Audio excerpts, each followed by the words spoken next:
कार्य की निम्नलिखित सारणी किसी अस्पताल में एक विशेष वर्ष में भर्ती हुए रोगियों की आयु को दर्शाती है। मतलब क्या है ना कि ये जो सारणी आपको दिखाई दे रही है, ये क्या बता रही है? ये बता रही है कि किसी हॉस्पिटल में, अस्पताल में कितने लोग भर्ती किए गए हैं। उपरोक्त आंकड़ों के बहुलक और माध्य ज्ञात कीजिए। इसका क्या नहीं ज्ञात करना है? बहुलक और माध्य दोनों ज्ञात करना है। दोनों केंद्रीय प्रवृत्ति के मापों की तुलना कीजिए और व्याख्या कीजिए। मतलब क्या है कि सबसे पहले जो आपको कह रहा है, जो आंकड़ा दिया हुआ है उसको क्या कीजिए, बोर्ड पर रिप्रेजेंट कर दीजिए। निकालना है माध्य निकालना है और बहुलक निकालना है। क्या निकालना है? माध्य निकालना है और बहुलक निकालना है। तो हम कहेंगे कि जितना पे है ये, इतना पे तो हम लोग का बहुलक आराम से निकल जाएगा। नहीं तो पहले बहुलक निकाल लीजिए। क्या कर लीजिए? पहले बहुलक आप निकाल लीजिए। इसलिए कह रहे हैं, नहीं तो फिर जब आप fx निकालिएगा, वर्ग से निकालिएगा, तो उसमें हो सकता है आपका गड़बड़ हो जाए। ठीक है? तो इसमें कौन कौन सा चीज़ और भी हम लोग को निकालना पड़ेगा? इसमें देखिएगा एक और चीज़ निकालना पड़ेगा। यहाँ पे देख लीजिए क्या निकालना पड़ेगा? वर्ग चिन्ह निकालना पड़ेगा। वर्ग चिन्ह निकालना पड़ेगा। फिर यहाँ पे क्या निकालना पड़ेगा? हमको fx निकालना पड़ेगा। निकालना पड़ेगा ना? क्यों निकालना पड़ेगा? क्योंकि हमको माध्य निकालना है। तो माध्य निकालने के लिए हमको सब कुछ करना पड़ेगा। चलो भाई, हम डाटा तो बना दिए, पहले हम निकाल लेते हैं बहुलक। क्या निकाल लेते हैं हम लोग? बहुलक। ठीक है? अब देखिएगा बहुलक, इसमें कौन सा फॉर्मूला क्या बताया था आप लोग को? L plus F1 minus F0 2F1 minus F0 minus F2 into H। यही ना फॉर्मूला था आपका। तो सबसे पहले आपको ये चीज यूज करना पड़ेगा, है ना? बहुलक वाला डाटा कौन है इसमें? बहुलक वाला डाटा यानी कि सबसे पहले मैं ये बोला था कि रोगियों की संख्या में देखिएगा सबसे ज़्यादा रोगी कहाँ पे है? कितने हैं? 23 है। तो 23 वालों का क्या कीजिए ना, आप उसको घेर दीजिए। बात समझ में आया आपको?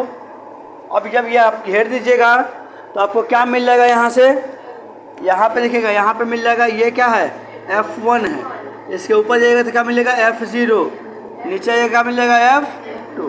यहीं पे सब कुछ आपको मिल रहा है। चलिए, उसके बाद यहाँ पे मैंने क्या बोला था? ये वाला जो है ना, ये वाला 35 जो इसके सबसे नीचे वाला जो कॉलम है ना, तो ये क्या हो जाएगा? L हो जाएगा। ठीक है? और H क्या होगा? H बराबर दोनों का जो डिफरेंट है वो हो जाएगा। ठीक है? तो चलिए हम यहाँ पे लिख लेते हैं कि F1 बराबर कितना दिया है, देख लीजिए तो 23, और F2 बराबर, F0 बराबर कितना दिया है? 21, और F2 बराबर कितना दिया है? 14, और L बराबर कितना दे दिया है? 35, और H बराबर क्या होता है? दोनों का डिफरेंट। दोनों का डिफरेंट कितना हो जाएगा? 10। 45 में से 35 हटेगा तो 10 ना आएगा। चलिए, ये सब कुछ आपके सामने आ गया। अब इसको हम लोग क्या करेंगे? सॉल्व करेंगे। सॉल्व करेंगे, फॉर्मूला बैठा देंगे। L कितना है हमारा? देखिए तो यहाँ पे 35 है। F1 कितना है? 23 माइनस F0 21। 31 नहीं छोड़ी, अच्छा हो। F1 कितनी है आपका? 23। F0 कितनी है? 21, और F2 कितना है? 14। H कितना है? 10। ठीक है? यहाँ देखिएगा 35 हो जाएगा। इसके बाद 21 में से 23 में से 21 घटाएंगे, कितना बच जाएगा? 2। 23 गुना कितना हो गया? 46, और इसको जोड़िएगा, देखिए कितना हो जाएगा? 35 हो जाएगा। कितना हो जाएगा? 4 और 1 5 और 3 2 1 3। ठीक है? अब आइएगा 35 प्लस इस तो 2 तो है ही। चलिए, 6 में से 1 गया तो कितना बचेगा? 6 में से 5 गया तो 1, और ये 4 में से 3 गया तो 1, और गुने में 10। ठीक है? अब यहाँ पे हम लोग 35 गुना पहले करते हैं, हम लोग पता है ना आप लोग को, पहले गुना करते हैं फिर बाद में जोड़ते हैं। 10 गुना कितना हो जाएगा? 20। 20 बटा 11। ठीक है? आप इस तरह कर लीजिए। 11 और 1 कैल्शियम 11 हो जाएगा। 35 में 11 से गुना कीजिएगा, कितना हो जाएगा? 35 में 5 5 3 8 और 3 385 हो जाएगा। आप गुना करके देख लीजिए इस तरह। 35 गुने 11 कितना हो जाएगा 35 और 35 350।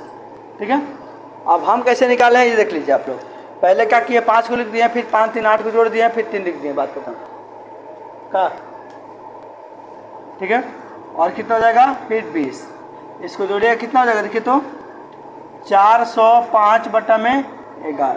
अब इसको डिवाइड कर लीजिएगा तो पॉइंट में आंसर जो भी आना वाला होगा आपका आ जाएगा।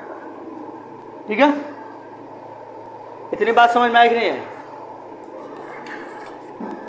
यहाँ देखिएगा 405 को कितना से डिवाइड करना है 11 से, तो 11 क्या है 35, 7 आ जाएगा, 11 5 11 6 66, पद में से 6 गया तो 9, 11 बटे 88 2, 11 कम 11 तो यहाँ हो जाएगा 9। यहाँ पे आई थिंक इसका आंसर आना चाहिए लगभग में 36.82 आंसर। कर लीजिए रख सकते। वर्कशीट निकालने के लिए क्या होता है, ऊपरी सीमा प्लस निम्न सीमा को जोड़ करके भाग देते हैं। तो ऊपरी सीमा कितनी है 5 प्लस 15 बटा में 2 यानी कि कितना हो गया 20 बटेगा कितना होगा 10, यानी कि वर्कशीट कितना आ गया इसका 10।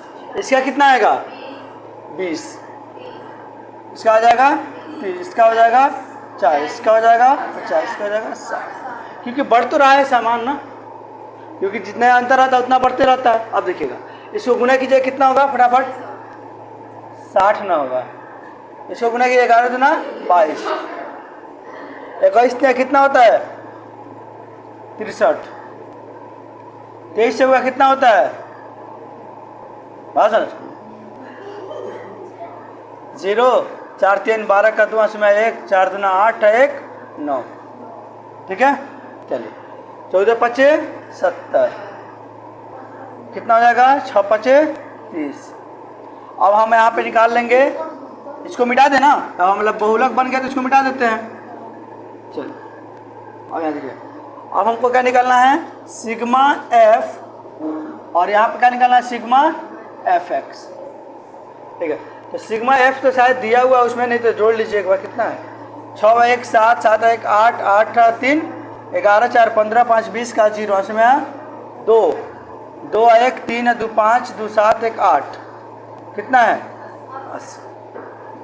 ठीक से जोड़ लीजिए एक बार 6 1 7 1 8 3 11 4 15 5 20 इसमें 2 2 1 3 3 2 5 5 2 7 1 8। ठीक है, चलो इसको जोड़े तो कितना हो रहा है